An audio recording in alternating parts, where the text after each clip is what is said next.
បាទសួស្តីបងប្អូនប្រជាពលរដ្ឋខ្មែរនៅក្នុងពិភពលោកយើងទាំងអស់ជាពិសេសបងប្អូននៅក្នុងបណ្ដាញ Facebook YouTube Google Pinterest Google Line Twitter ទាំងអស់គ្នាបាទថ្ងៃនេះគឺខ្ញុំចង់ជម្រាបជូនដំណឹងពិសេសមួយទៅដល់បងប្អូនគ្នាទាក់ទងទៅនឹងក្រុមហ៊ុន VMC ក្រុមហ៊ុន VMC គឺជាក្រុមហ៊ុនអចលនទ្រព្យដែលធំជាងគេបំផុតនៅក្នុងប្រទេសកម្ពុជាយើងក្រុមហ៊ុន VMC គឺទទួលលោកនឹងជួលផលិតផលអចលនទ្រព្យមានដូចជាផ្ទះវិឡាផ្លោះវិឡាធ្វើការសន្តាគារផ្ទះសំណាក់រោងចក្រនិងដីគ្រប់ប្រភេទបើសិនជាបងប្អូនប្រជាពលរដ្ឋខ្មែរយើងនៅនេះសមុទ្រនៅសហរដ្ឋអាមេរិកកាណាដាអូស្ត្រាលីសហគមន៍អឺរ៉ុបបើសិនជាបងប្អូនហ៊ានចាប់អារម្មណ៍ចំពោះផលិតផលអចលនទ្រព្យក្នុងប្រទេសកម្ពុជាគឺបងប្អូនត្រូវអាចចូលទៅកាន់ website គឺ www.vmcrealestate.com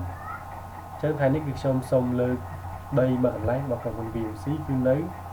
ម្ដុំទូទំពោទំហំ16ម៉ែត្រគុណនឹង26ម៉ែត្រទីតាំងនេះគឺនៅសង្កាត់ទូទំពោខណ្ឌកាមនរាជធានីភ្នំពេញតម្លៃនេះគឺ$890,000បើសិនជាបងប្អូនហ៊ានចាប់អារម្មណ៍គឺបងប្អូនអាចទំនាក់ទំនងទៅកាន់លេខទូរស័ព្ទ023 22